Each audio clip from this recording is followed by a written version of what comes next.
haven't let a single person into the last room at the end of my hallway for 2,190 days.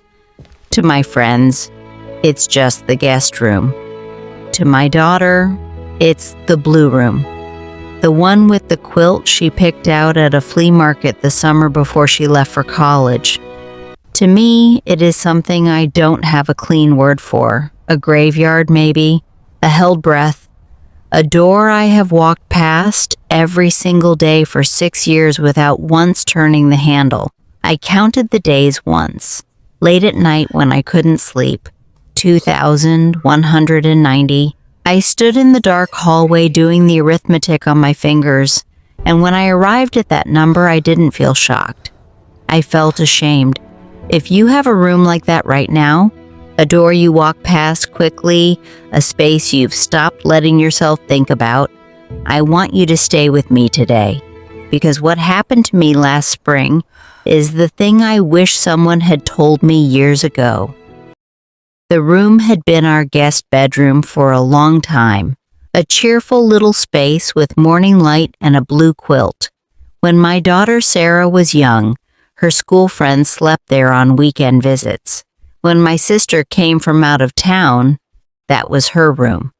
It was always a room that said, "Come in, stay a while, there's space here for you." And then my husband passed away 6 years ago, and the welcome left with him. I didn't plan it. Grief doesn't ask permission. It just moves in and starts rearranging things. His golf clubs needed somewhere to go, then the boxes from his home office, then the luggage we had bought together for a trip to Portugal we never ended up taking, then his winter coats, because I couldn't donate them yet, but I couldn't look at them hanging in our bedroom closet either. Box by box, that cheerful room became the place where everything I couldn't face went to hide. I kept the door closed, and after a while, I stopped calling it the guest room at all. In my mind, it became simply the room, the one we don't talk about, the one I pass quickly, sometimes looking down at the floor so I wouldn't have to see the wood of the door, as if the weight inside might seep out if I gave it even a moment of my attention. The call came on a Tuesday evening in spring. It was my granddaughter. She is 20 now, bright and full of that particular energy that only belongs to people who still believe everything will work out. She had landed an internship in the city, and before I could even respond, she said, "Grandma, I'm so excited. I'll be there this Friday. Is the blue room ready?" I said yes. The word came out before I even knew I was speaking, and then she said good night, and I hung up the phone, and I stood in my kitchen with something cold spreading slowly through my chest. Friday. Not sometime soon. Not in a few weeks. Friday. 3 days away. There was no room for her. No bed. No floor space, only 6 years of deferred grief stacked from wall to wall, dressed up in cardboard boxes and old luggage and things that still carried a smell if you opened them in the right way. I sat down at the kitchen table and stayed there for a long time. And then, and this is the part that still makes me flinch when I think about it, I picked up the phone to call her back. I had the lie ready. The words were already formed in my mouth. "Honey, the pipes. There's been a plumbing problem. You can't stay here this time." I was willing to lie to the person I love most in this world just to keep my clutter safe, just to keep that door closed for a little longer. When I understood what I was actually doing, what I was about to choose, it was the coldest feeling of the whole week, colder than the grief. Colder than the dust. I put the phone down. I went to the hallway and looked at that door. And I found the key. My heart was pounding when I turned the handle. I am not exaggerating when I say that. I was standing in my own home, in a hallway I had walked through 10,000 times, and my heart was hammering as though I were standing at the edge of a cliff. I turned the handle. I pushed. The door didn't move. I pushed harder. Nothing. Something heavy on the other side, something I had long forgotten shifting against the frame, was pushing back. I could hear the cardboard of a box groaning against the floorboards on the other side. It was a heavy, stubborn sound. I put my shoulder into it, the way you do when you mean it, and felt the door give an inch, then two, then stop again. It felt, in that moment, like the room itself was refusing me, like 6 years of sealed air and stacked cardboard had quietly agreed to hold the line. I stood in the hallway breathing hard, and I almost laughed, the absurd, tearful kind of laugh that comes when something is both terrible and slightly ridiculous. Even the room was saying, "Not today." But I pushed again. The door finally gave with a sound that was half creak, half surrender, and the smell came out first, dust, stale air, and underneath all of it, the faint and heartbreaking scent of cedar wood. His cedar.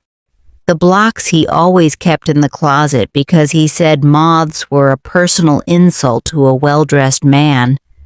I stood in the doorway and just breathed it in. The room was worse than I remembered, and somehow also smaller. The curtains had been shut for so long the fabric was faded in pale stripes where the light had eventually forced its way through anyway. The blue quilt was still on the bed, buried under a coat and 3 shopping bags, and a box labeled in my own handwriting. Miscellaneous, sort later. I had written that. And then 6 years had passed. I took a breath, told myself one afternoon was all it would take, and started with the nearest stack. 2 hours in, I was sitting on the floor. I had reached for a box near the middle of a tall stack, and the whole tower shifted, 3 heavy boxes lurching sideways at once, landing with a crash that sent a cloud of dust into the air and left me stumbling back against the wall. When everything settled, I just sat down right there. My legs decided, independently of me, that standing was no longer necessary. And that is when I found the box of VHS tapes. Vacation recordings, mostly. Christmas mornings from when Sarah was small. I sat on that dusty floor and cried in the way that starts at the bottom of your feet and works its way up, the kind that empties you out entirely. I thought, I am 72 years old. Why is a plastic cassette tape breaking me in half? I almost got up and walked out. That thought came in clearly and without any drama, just a quiet, tired voice saying, "You don't have to do this today. You can call her. Make an excuse. Lock the door again." I reached for the door handle. I actually reached for it. And then I just sat back down. I let the crying finish on its own schedule. And when it did, I stayed on the floor a little longer, just breathing, just being in that room for the first time in 6 years. Grief kept in boxes doesn't go anywhere.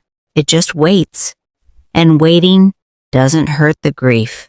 It only hurts you, quietly, every day, in the length of a held breath as you pass a door.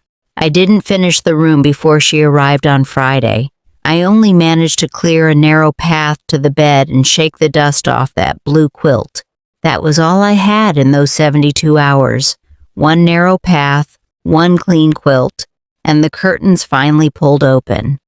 The rest of it, the deep sorting, the facing of the boxes, the real work, that took another 3 weeks.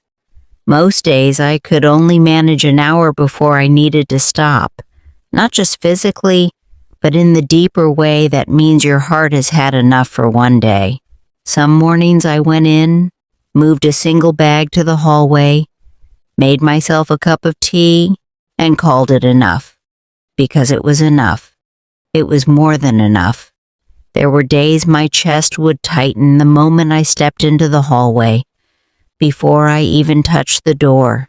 Days when every part of me was saying, not today, maybe tomorrow. The only rule I gave myself was this: come back tomorrow. And I always did. It was in the third week, near the bottom of a box I almost didn't open, that I found it. A half-finished knitting project.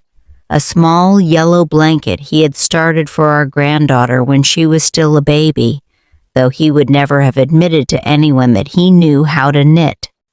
He had learned from a book, quietly, the way he did most things. He never finished it. And then he was gone, and I had forgotten it existed. I sat with that unfinished blanket in my hands, and something shifted in me. Not loudly, not all at once, but the way a window shifts when you finally unlatch it after a long winter. He didn't finish the blanket, and I hadn't finished saying goodbye. We were both stuck in the middle of a row of stitches. I had believed, somewhere, underneath all of it, that keeping that room sealed meant keeping him close, preserving something. But he had made this for her. His hands had held this yarn for her, and she had never known. She had never been able to receive it. By locking that door, I hadn't been honoring his memory. I had been standing in front of it, blocking the way. The room isn't perfect now. There are still 2 boxes in the corner I haven't opened. The curtains hang a little uneven, but the bed is made. The blue quilt is back where it belongs, aired out and clean. There are flowers on the nightstand, small white ones from the garden, and the curtains are open. Light comes in every morning, the same morning light that used to come in when this room still knew how to say welcome. My granddaughter stayed for a week. She slept in that room and never knew what it had been. We had breakfast together every morning. One evening I showed her the unfinished yellow blanket and told her who had started it and why and when. She held it in her hands for a long time, very quietly. I think he would have liked that. If there is a door in your home you have been walking past with a tight chest, I am not going to give you a checklist or a 5-step plan. I am just going to ask you one thing, and you can sit with it for as long as you need. Not, can you clear the room this weekend? Not, can you sort every box? Just this. What would it feel like to open the curtains today? Just the curtains. Just the light. That is where it begins. I'll be waiting in the comments to hear which door you're ready to unlatch.